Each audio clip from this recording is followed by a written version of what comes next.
I'm honored to be joined by one of the world's greatest young philanthropists and businessmen. He's a global leader who inspires countless others to follow his example in business and charitable endeavors. With us now, by what process do we call this? Skype. Who's here now? Dominic Pastorell, Larry. It's a pleasure to be here. How did you get that name? Well, I was born Francis Xavier Stephen Pastorell. When I was 6, my name was changed to Dominic Francis Pastorell. But I still always went by Francis until I came to Stony Brook. People started calling me by my first name, and it just kind of stuck. It must be bewildering being you. It can be. You know, it's sort of like I'm Francis at home and I'm Dominic at work, but at the end of the day, it's the same person. How about some questions about the fundraiser? What motivates you? What prompts you to give? Well, from the time I began growing out my hair, it was always very important to me that I donate it to a charity like Children with Hair Loss. Both my grandparents were victims of cancer, so treatment and research has always been a big passion of mine, so that's definitely been a motivator.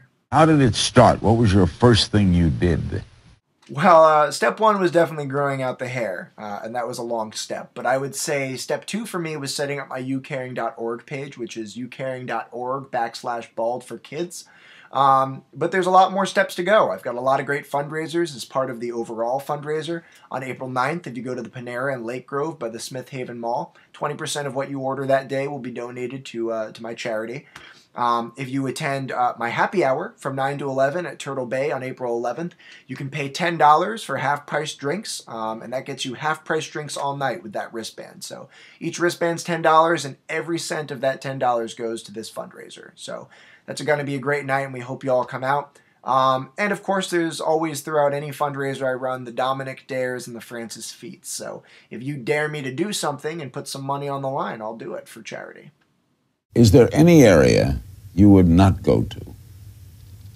No, sir. In the past, I've pierced my belly button for charity, so I would say there is no area I will not go with a Dominic Dare. You know, people can even come together as a group to chip in together to do one big Dominic Dare. As a group, what do people do when economics are bad?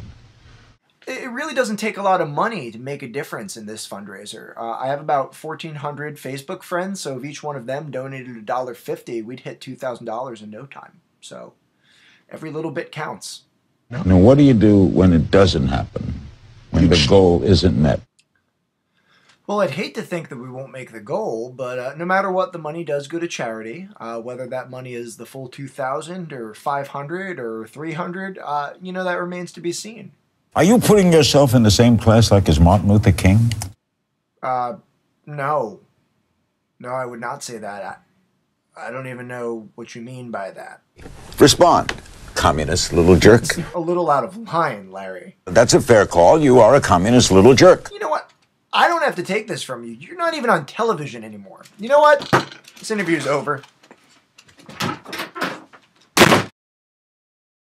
He later said he wasn't mad, but he was mad. So that's what I was going to ask you. Was he actually mad? I think so. We were on Conan the next night together as guests, and he said he wasn't mad. What happened was, let me give you my habit. I watch sports. I'm a sports nut.